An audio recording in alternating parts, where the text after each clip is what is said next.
여러분 안녕하십니까? 대한민국 대표 경제뉴스 뉴스플러스 시작합니다. 경기 침체에 대한 공포감이 긴축 완화에 대한 기대감을 앞지르기 시작했습니다. 증시 상황부터 문영민 기자와 진단합니다. 문 기자.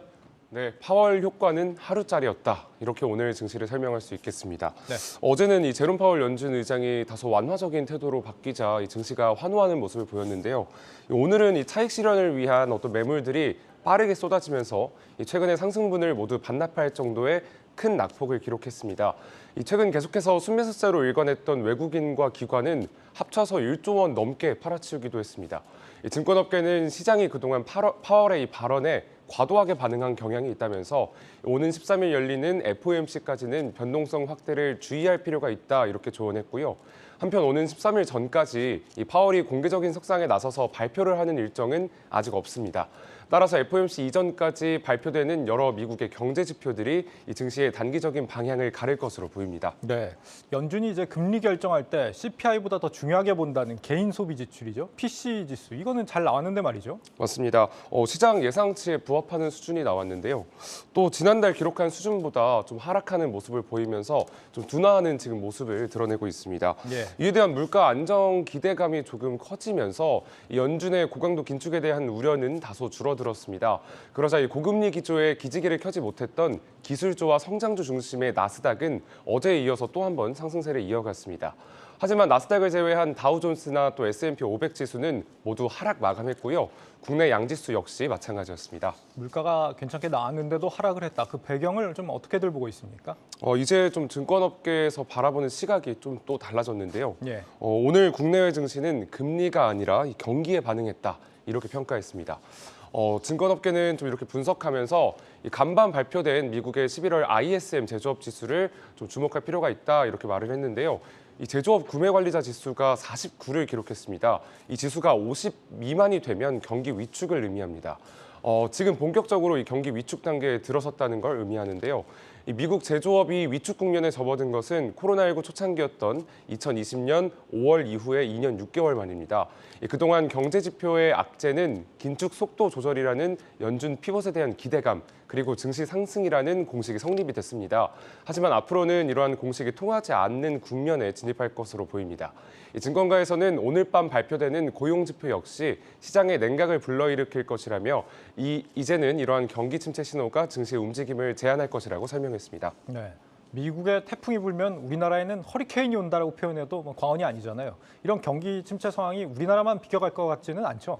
맞습니다. 당장 우선 우리나라의 수출에 빨간불이 켜졌습니다. 예. 지난달 수출액은 1년 사이 14% 감소했고요. 2개월 연속 감소세입니다. 이 무역 수지는 8개월 연속으로 적자에 빠졌는데요. 1997년 외환위기 이후 25년 만에 현재 최장기간 적자입니다. 또 최근 화물연대 파업이 장기화될 조짐이 보이면서 이번 달 수출에도 어느 정도 악영향이 있을 것으로 전망됩니다. 이에 더해 3분기 경제 성장률은 0.3%로 올해 들어 꾸준히 0%대 성장률을 기록하고 있는데요. 이 4분기 경제 성장률은 이보다 더 줄어들 것으로 보입니다.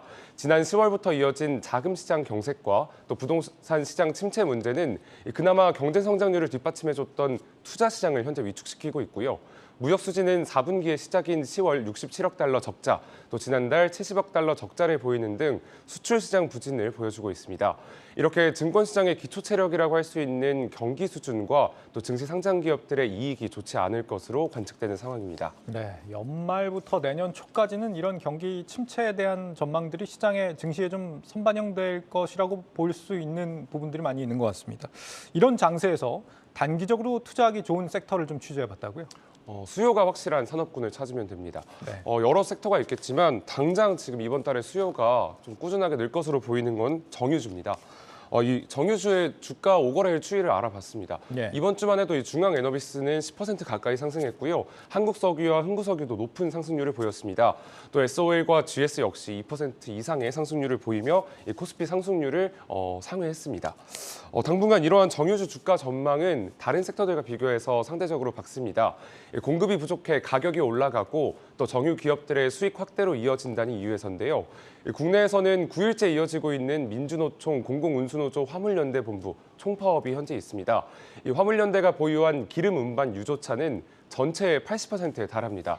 이러한 파업으로 현재 주유소에서 휘발유 공급 대란 사태가 이어지고 있습니다.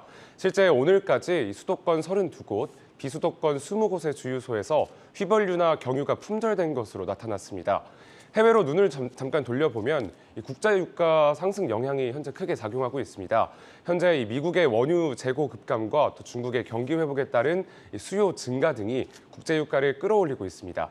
또 다음 주부터 주요 7개국의 러시아산 원유 가격 상한제 시행 영향으로 러시아의 석유 생산이 내년 3월까지 일평균 200만 배럴 감소할 것이라는 전망이 나오고 있는데요. 이에 따라 유가 전망치는 이달 100달러, 내년 상반기 110달러로 집계되고 있습니다. 현재 85달러 수준인 걸 좀 감안을 한다면 가파른 상승세가 관측되고 있는 겁니다. 네.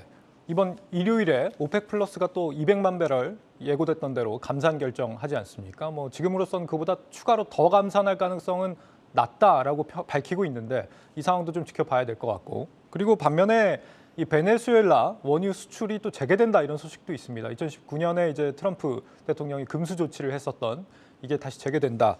유가는 지금 뭐 상방 하방 압력을 동시에 받고 있는 상황인 것 같은데 단기적으로 보면 이런 정유주들 충분히 좀 투자가 가능한 부분인 것 같습니다. 그 말씀해주신 부분에 이어서 네. 아무래도 중국의 이 제로 코로나가 끝나간다는 좀 신호가 현재 국제 유가 시장에는 더 강하게 작용하고 있는 것으로 풀이됩니다. 그런 부분도 또 수요를 자극해서 유가 상승을 유발할 수가 있겠네요. 맞습니다. 마지막으로 다음 주 주요 일정들 한번 정리해 볼까요? 네, 우선 오는 5일에는 앞서 제가 설명해드린 이 G7 러시아산 원유 가격 상한제 실시가 예정이 돼 있고요. 딱 보시면 아시겠지만 미국에서 주요 경제 지표들이 줄줄이 발표됩니다. 당장 5일에 11월 비제조업 지수가 나오고요. 6일에는 10월 무역 수지가 발표됩니다. 그리고 9일에는 11월 생산자 물가 지수가 발표되니까 다다음 주 FOMC 전에 좀 어느 정도 금리 인상 속도 뭐 조절하겠다 이런 발언을 미리 가늠할 수 있는 척도이기 때문에 좀 관심을 두고 지켜보면 좋을 것 같습니다. 네, 여기까지 듣겠습니다. 증시 프리즘 문영민 기자였습니다.